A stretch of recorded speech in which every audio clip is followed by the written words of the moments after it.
We always hear about how schools are supposed to prepare children for the real world and the workforce, but have you ever stopped to wonder if the way that schools operate even aligns with the way that the modern workforce is changing? Spoiler alert, it doesn't. Look at the results when I Google work-life balance. There's articles about how to unplug after work, tips for hybrid working, the benefits of 4-day work weeks, and even how self-employment offers greater freedom to create your own schedule. This is a shift in society and a world where adults are actively encouraged to advocate for themselves and their mental health and creating a more fulfilling life around their careers. Now let's see what happens when I search school life balance. Notice how almost everything is geared towards university students and not kids. The focus is on adults who weren't taught this balance growing up. And why weren't they? Because children, aren't allowed to have a school life balance in the first place. It's ironic that we help adults fix something that could have been prevented and implemented in childhood, and that does mean in school as well. What's glaringly missing here is the acknowledgement that children also need a school life balance, and that it's going to probably look a little bit different to what we think it already does. So do you see the irony? We only seem to be concerned about balance when we think people are old enough to take responsibility for it. But when it comes to children, we deny them the very autonomy and flexibility we've learned is essential for adults, as if it's exclusive for adults. Children couldn't possibly feel burnt out and struggle with little to no flexibility and autonomy, right? Let's break this down further by comparing the work-life balance we seem to value so much and the school-life balance, which we seem to overlook when it comes to children. Let's start with autonomy, or more accurately, the lack of it in schools. As adults, we pick our jobs, we can negotiate flexible hours, we can become self-employed if we really wanted to, especially if we don't think the traditional way to work isn't working for our individual needs and our value in life. But children, their days are dictated for them, from what subjects they're going to study and even how long they get to spend on those subjects. There's no room for self-directed learning or autonomy, which is absolutely crucial in every stage of childhood development. Children are required to sit in classrooms for hours a day with no unstructured play, little to no freedom with movement anyway, and they have to follow rigid schedules, and then they also have to study subjects they had no say in choosing, and no say in how it's planned, and no say how long they want to stay on this subject, and what they want to do in it as well most of the time. Even the subjects that you choose when you're a bit older, like in high school, it can still be quite limited because it depends on what the school has to offer. It's basically telling kids, like, get used to it, this is how the real world is, but it's not anymore. It's literally changing, and it's changing quite rapidly. And while these kids are in these classrooms and kind of cocoon from the real world, everything's changing, and the school system is not keeping up with how the world is actually changing, and it's changing so quickly, and especially because of technology. In the workplace, breaks are essential. Companies are offering wellness programs, meditation spaces, and even nap pods because we've realised that rest equals productivity. But children, their breaks are short and also often taken away as punishment. For children, break times are treated like a privilege and not a necessity, even though research shows that in childhood, it's absolutely critical for cognitive and emotional development. So let's take a quick look at this campaign launched by the British Psychological Society. The campaign is called Time to Play, and it says on their website, school play offers benefits to children's well-being and is essential for their social development, but time assigned for play in school days have been eroded. And so it says here as well, it helps develop skills in coping with challenge, facing uncertainty, and how to be flexible and adaptable to different circumstances. This is so interesting because that is exactly what school is squashing in children. And when we reach adulthood, we have no clue how to handle things. And then we start saying we need better work-life balance. We start saying we need better mental health, and we need this and that to make us be more productive and be able to show up to a job or show up in life in general. But it all starts in childhood. And the one crucial thing, this one element that we keep getting so wrong, is play. The British Psychological Society says research shows that since 1995, break times in the school day have been reduced by 45 minutes a week, resulting in 8 out of 10 children now having less than 1 hour of physical activity per day. That's insane. That is so bad. Less than an hour, 8 out of 10 kids as well. That's actually really bad. That's actually really crazy. Also, I was born in 1995, so that's kind of like... What does that mean for me? Does that mean since I was born, I was just doomed to have little to no playtime? As soon as I was born, they were like, we'll just reduce play. I don't even know why they did as well. I'm not really sure. So that's why the BPS is launching the Time to Play campaign to put more play in the school day and reverse the impact of lost playtime on children's well-being. Water is wet. So the BPS are calling on the government to put back 10 minutes each day to school playtime, reversing the years of decline by restoring 50-minute spreads. Wait, 50 minutes spread over a week. Okay, why couldn't I read that then? And one of their calls to action says to prioritise unstructured play in school and in pandemic recovery. It's so bad that we are having to ask the government to put more play back into school because it's just obvious children need play. It's really bad that we have to have campaigns in order to try and get the government to change its ways in a school system. And yet we have the government right now in the UK claiming they care about children's well-being and the school well-being. We've done such a good job to condition people to think that play and break times are a luxury rather than an essential need. We're giving more balance back to adults while punishing kids for needing the same thing. Where is the logic in that? Work-life boundaries are becoming sacred and adults are being encouraged to unplug after work to prevent burnout. Unplugging after work usually is a choice as well, but kids, they don't get that option. Kids are bringing piles of homework home and it blurs the line between school and personal life, and then it's like telling them that they don't deserve a balance and they have no say in that balance either. More workplaces are prioritising mental health benefits, so that'll look like mental health days, wellness programmes, and just mental health initiatives in general. Parents get ridiculed for letting their kid have a mental health day, and they get called soft and weak by society. It's 2025, why is this still happening? Why is it still a bad thing if a parent is looking out for their child and keeping them off school, especially to try and make them feel better, and then schools are kind of making them feel worse by saying you need to be here and your attendance needs to be way up and you don't have a choice but to come in and you'll get penalised and fined and punished if you don't turn up. And what they're doing instead, they keep introducing harsher punishments and more restrictions that affect the children and their caregivers, and then simultaneously also wondering why mental health is so bad in schools. And never mind causing more stress and anxiety for the parents, it's also causing more stress and anxiety for the child because that child is now thinking, I can't say how bad I'm feeling without making my parent feel like they can't keep me off because they'll get a fine. And it's this weird vicious cycle. And I'm just like, how is this even happening in England? How are we doing this and thinking this is a very healthy, logical way to treat a problem like mental health in children? Let's quickly take a look at two articles from The Telegraph where schools are implementing a 4-day week. So in this first article, it's titled, School Gives Pupils 4-Day Week to Improve Children's Work-Life Balance. The head teacher of this school says time off provides opportunity for children to explore their passions. That's nice. So yeah, it's taken part of a trial that gives children a 3-day weekend to improve their mental health. This school is one of a number of schools experimenting with shorter weeks to ease the workload for children and provide a more balanced and fulfilling educational experience. So the head teacher at the school says the world has changed drastically. I feel as though school has not kept up with that. We need to have a better work-life balance. She's on it. It's good. She's actually clocked onto that. And I'm glad she's the head teacher and actually saying it because obviously it's down to the head teacher what really kind of goes on in their school most of the time. So with this school, they are actually expected to study for longer during the 4-day week. So from 8:30 to 4:40. So they've kind of had to balance it out that way, which I personally wouldn't really agree with. But of course, they do have a curriculum and a schedule that they're going to have to uphold in a 4-day week. So that's interesting. So there was actually a 4-day week campaign that was launched. So the Department of Education resisted the idea of a basically 4-day week, telling The Guardian that every hour in the classroom helps break down barriers to opportunity for young people. That is absolute bull. Absolute bull. They're using barriers that people face as a reason for a 5-day week, longer time in school, more schoolwork, less play, more schoolwork, less break time, more schoolwork, less life balance. It's crazy and that's what these barriers are. We have created these barriers by making school worse for children.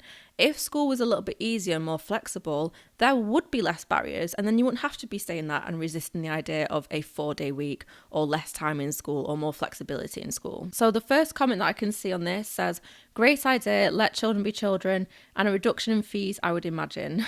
Of course, it would be great if it was in mainstream school instead, and it wasn't just somewhere you had to pay in order to get that benefit. Dawn says, and to think my parents both started full-time 5 days a week at the age of 14 and survived. Not sure how kids of today will survive. By the time my kids finished school, they had stopped having winners in sports day as it was too upsetting for those who didn't do well. And like, that's the thing, upholding this, well, my parents did this at 14 and worked 5 days a week and survived. And it's like, at what cost? And it's like, you've now grown up thinking that's the way of life. Then you think when we start realizing that child development is so different to what we ever thought it was, and we should be treating children so differently, and also other people, you start screaming at the top of your lungs being like, well, my parents survived this. And it's like, oh my God, yes, they might have survived it, but at what cost? Someone said, should help to prepare them for their working life when they can all work from home. I can't tell that's sarcasm, but yes, of course, like at the end of the day, working from home is becoming more popular. People working for themselves is becoming more popular. So having a day off in the week makes a little bit of sense. Martin says, wow, only 4 days schooling plus 6 weeks off in the summer. And around, 3 weeks for half term? Why bother with schooling at all? So according to Martin, because they have time off, that now they're no longer getting educated, because education only works when they're in school. It doesn't work on the weekends. It doesn't happen anywhere else. It only works when they turn up in school and they're there. So realistically, if they're off for so long, aren't they just going to have no school at all? I love it. I just love how like simple-minded some people are, and they don't really see children for who they really are. And they seem to think if it's not being done by an adult, if they're not in school getting their education, then their brains are just flatlined and there's no thoughts going in there, and they're not somehow curious about the world and involving themselves and exploring. I'm absolutely dying at Martin's comment. Like, it's just one of those classic people where as soon as someone mentions kids should have more flexibility or time off from school or something, they're so far gone in the school system and the school mindset that they think kids don't learn outside of school. So if you give a kid extra time off, they're not going to learn. It can't really happen with It just makes me laugh because I'm like, you are uneducated yourself. You seem to think a kid isn't learning, so they become uneducated. But you are the uneducated one. It's so ironic, and they don't see it.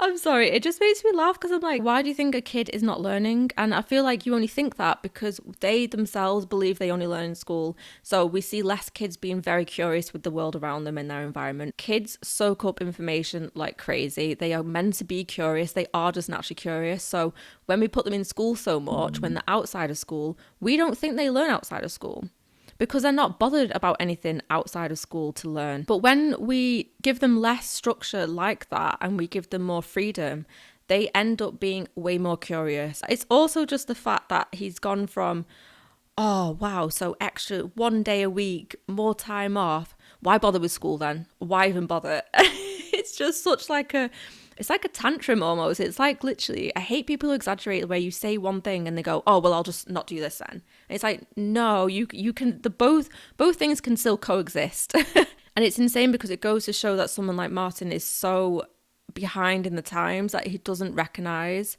that education's changed and shifted, and technology is reflecting that as well, because we have so many online schools, we have so many apps, we have so many places you can go to now to get an education, that it doesn't have to come from school. It just really doesn't have to come from school at all. And it's so funny when an adult's like, oh, well, extra time off, then they just don't need school then. And it's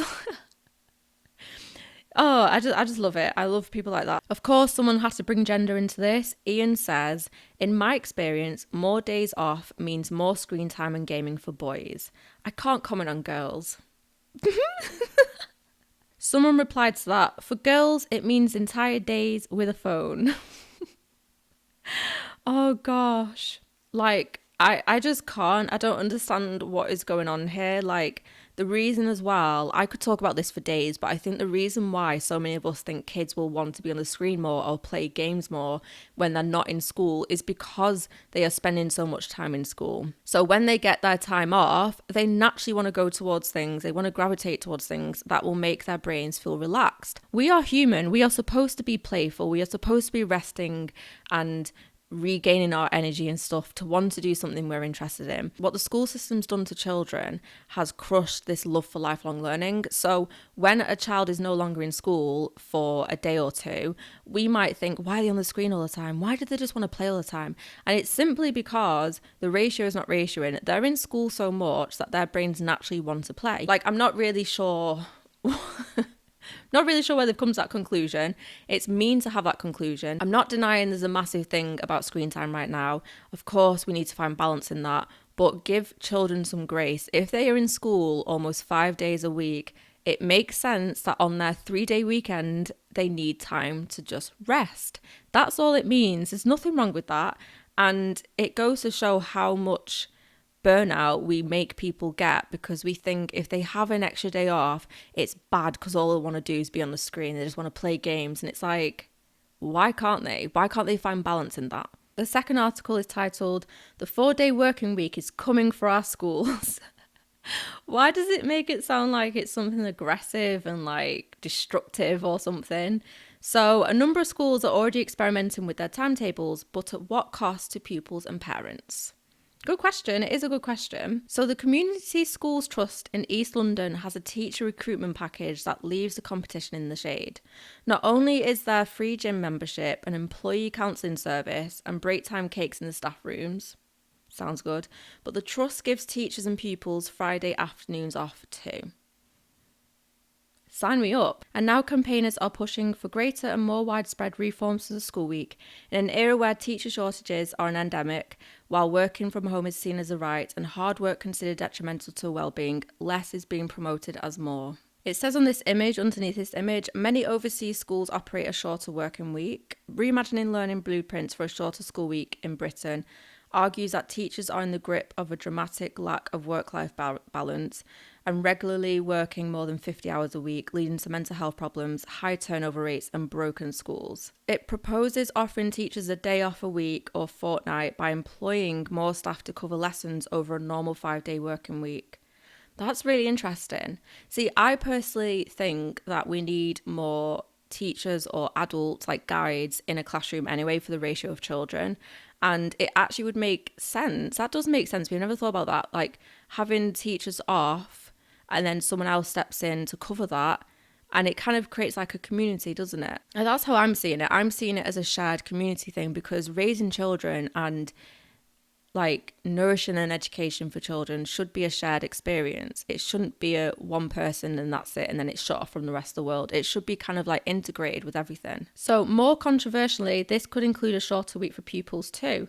I'm not disagreeing with that. I think that should be done. I really do think schools should be doing it because more workplaces are doing it. So students from that school that was mentioned in the last article say the 4-day week and the school's focus on well-being has helped their mental health, an argument that has increasing weight at a time when diagnoses of conditions such as autism and ADHD are soaring and families are demanding greater flexibility in school timetables for children with special educational needs. A comment by an 11-year-old pupil at the school has said that he admits that on his Friday off, he sometimes plays video games with his friends. What's wrong with that? What is wrong with that? He shouldn't have to feel like he has to do something productive on that day.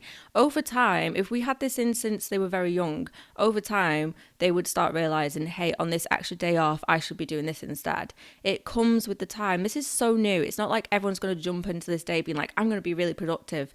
It's something they have to learn over time. And even if they don't, it's just, why is it wrong to play video games with your friends on that day off? What is wrong with that? Who is telling you have to be doing something productive? That is where burnout comes from. So this article does go through different, obviously, situations. It covers, of course, the 4-day week for 5-day week working parents. And it's really interesting seeing all this happen because You obviously have one side, which is home education, which has all the flexibility. Then you have the other side, which is obviously school, which has little to no flexibility. And what's happened is the pandemic has made most people need and want that flexibility. And it's brought forward problems that weren't being addressed properly before the pandemic. So yeah, it's really interesting seeing schools experimenting with a 4-day week. Of course, there are the parents who work 5 days a week, and that is obviously a problem in itself. But I think it's important that we are looking into this already and thinking about it, because it just doesn't make sense. We are already struggling with a 5-day week, and the only reason why a lot of people are losing their minds thinking, well, how is anyone going to function on a 4-day week, is because it's never happened. It's never happened in modern day, and we're so far gone into this 5-day week. It's not nature. It's not something biological that happens to us. It's not something that our bodies naturally make us do. We used to work 7 days a week. And to say that kids are not going to cope in the future because they're going to be hit hard in the face by the real world is just doing them a disservice, because you've got to make it make sense when children are in school 5 days a week and then they go into a 5-day work week and they struggle still. We are still struggling with a 5-day work week. So why would a child who's in school for 5 days, how are they prepared? So we keep saying we want to prepare kids for the real world, but the real world is changing, and it's changing so quickly, and the school system is simply not keeping up and reflecting that. It is time that schools catch up with it, and it's so sad that we've got a bunch of adults who still are like, well, they're not going to be prepared, and it's like they're already in a 5-day school week and it's still not preparing them. How is it preparing them? It literally isn't. Most of them turn up to a workplace for 5 days a week and become so burnt out. They start thinking, how can I have less time working but still earn so much? How can I do something that I have value in? It's crazy to me, because it isn't reflecting the real world. Most adults these days are wanting better work ethics. They're wanting better work values. They're wanting to be living their life instead of working and then having their life on the side. Telling kids that you have to be in school for 5 days and you just got to get through it and this is what the real world is like is sad. Because then they grow up believing that, and then that's when you have these adults being like, yeah, this is how it's supposed to be. And it's like, calm down.